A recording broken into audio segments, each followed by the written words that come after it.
Hello everyone, this is Indy and welcome to my Disc Priest guide for the Heroic City of Tol'vir instance.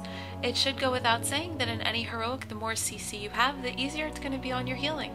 As a Disc Priest in a heroic, you'll widen your arsenal of regularly used spells according to the situation at hand. There's really no cookie-cutter rotation and no true right or wrong way to heal.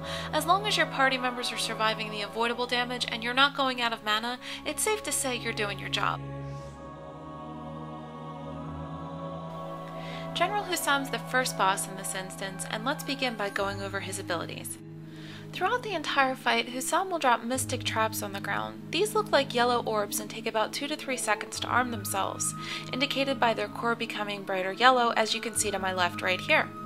Anyone who steps on these will cause an explosion. Mystic traps are totally avoidable damage, except for maybe the rare occasion when someone gets dropped directly onto one by the boss.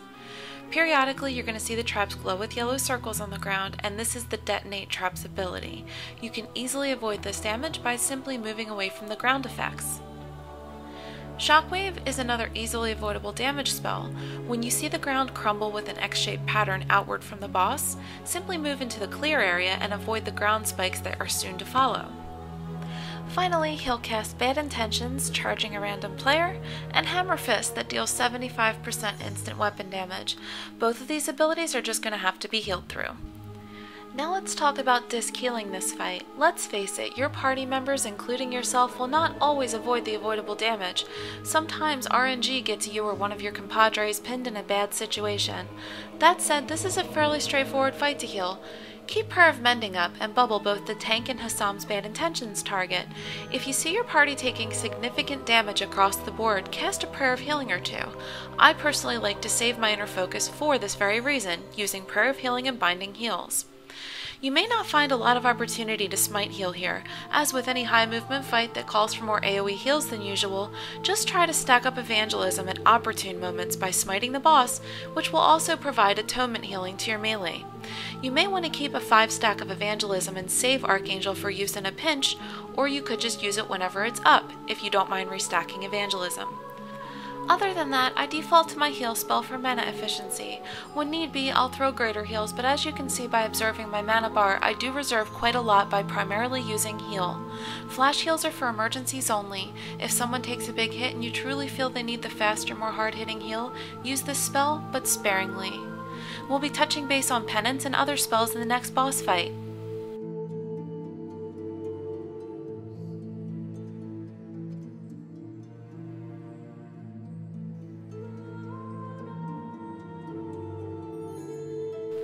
The most important things to remember about Lockmaw are first, watch where you stand, as he likes to dust flail, damaging anyone behind him.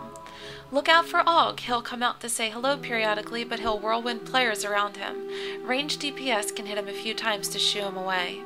It's a great help to have anyone capable dispelling his poison debuff, but be prepared to heal through it if not. Keep close watch on his Scent of Blood target. He'll mark this target with an arrow, and soon spawn a lot of frenzied crocolisks that'll want nothing more than to kill this target. At 30%, he'll enrage, and while it can be removed, you should be prepared to heal the tank through this either way.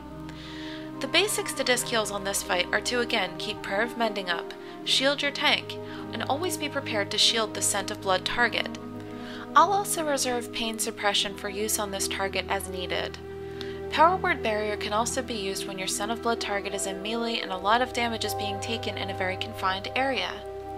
Default to your heal spell for mana efficiency and cast greater heals on targets below your comfort zone threshold. Now let's discuss Penance. It's one of the coolest spells we have in our arsenal, and it's quite pretty to look at, but its use is solely at the preference of the priest. For instance, most of the time you'll find me reserving it for use on an as-needed basis, whereas some disc priests will use this every time it's up just to get an almost guaranteed Divine Aegis up on the tank. Neither way is wrong, and I suggest you use this spell at your own comfort level and at your own preference. We'll be discussing the use of Power Infusion and Shadow Fiend in the next boss encounter.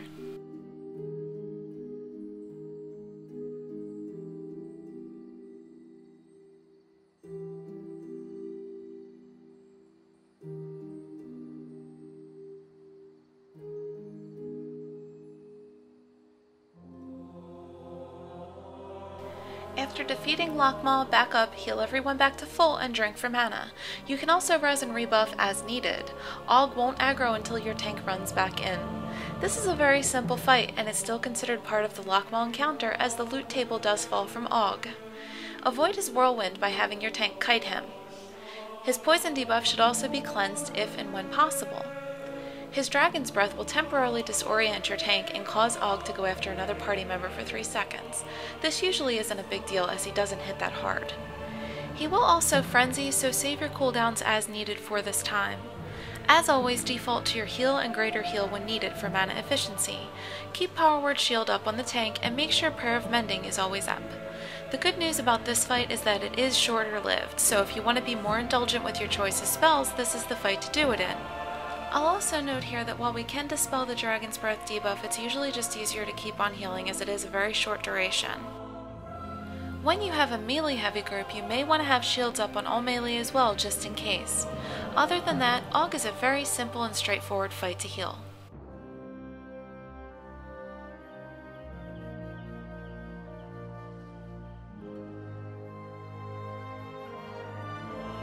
High Prophet Barim is a bit more difficult than the preceding bosses.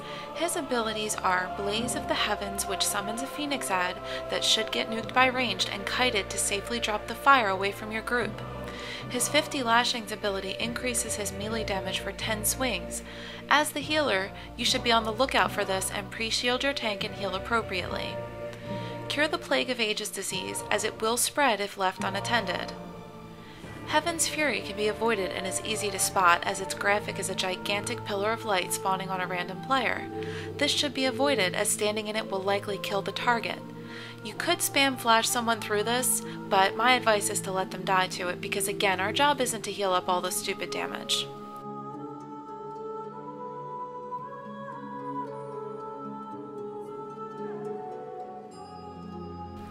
At 50%, Barim pulls your group to him and stuns everyone with Repentance. You'll all then get knocked back and Phase 2 will begin. The boss now remains stationary. Watch out for the hallowed ground around him, however. It does holy damage, but it's easy to avoid. Barim will also be immune to damage during this phase, but the Harbinger of Darkness he summons will be DPS priority.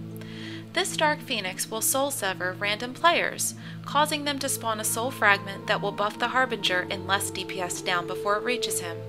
Have your range nuke down the fragments promptly. A lot of shadow damage will be taken in this phase, so make sure you buffed your group with Prayer of Shadow Protection beforehand. Be prepared to cast more group healing during this phase, but be careful not to compromise your mana. As soon as the Dark Phoenix dies, you will re-enter Phase 1, and at this point you pretty much have the worst behind you.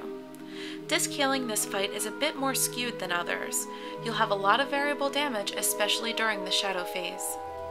My advice is to be the most conservative in Phase 1. Do everything you have to get everyone through Phase 2 safely, and then if it's still available, pop your Shadow Fiend as soon as you enter the final phase. Now let's discuss our Shadow Fiend and Power Infusion cooldowns. In fights such as this, you'll want to reserve your Shadow Fiend for the point in the fight you predict you'll be at your lowest mana. In this case, I save mine for the beginning of the final phase. If you're talented to reduce the cooldown, it's possible to get 2 uses in a single fight, so plan accordingly.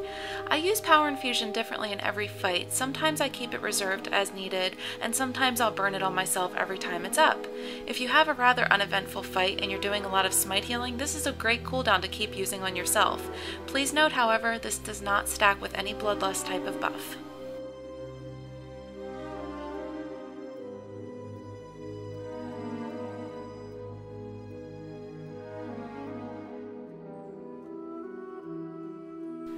Siamat is an interesting fight, and for a healer it can be nerve-wracking at times. Shortly after aggroing, Siamat will shield himself, making him immune to 90% of all damage dealt to him. He'll then begin summoning adds.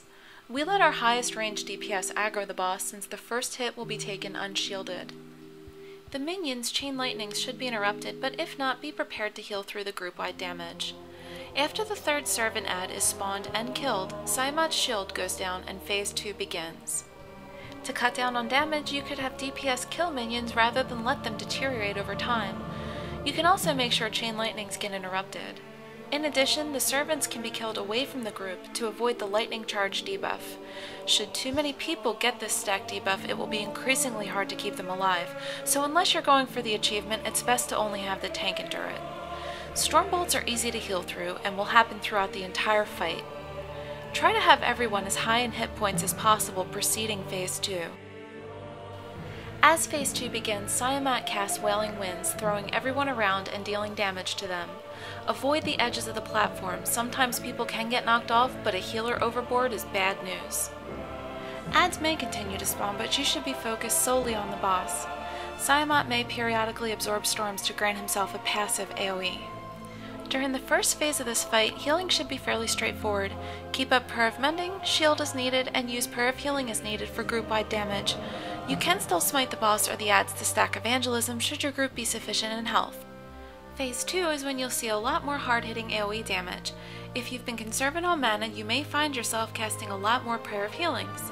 With the heavy damage being taken by everyone, it's also going to be far less time-consuming than casting Heal or Greater Heal on each single target, and less mana taxing than spamming Binding or Flash Heals. The beginning of Phase 2 is also a great time to let your Shadow Fiend out to play.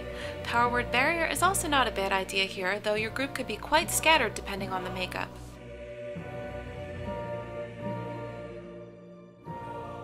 I hope this guide's provided you with some help and ideas to your healing game. Thanks for watching.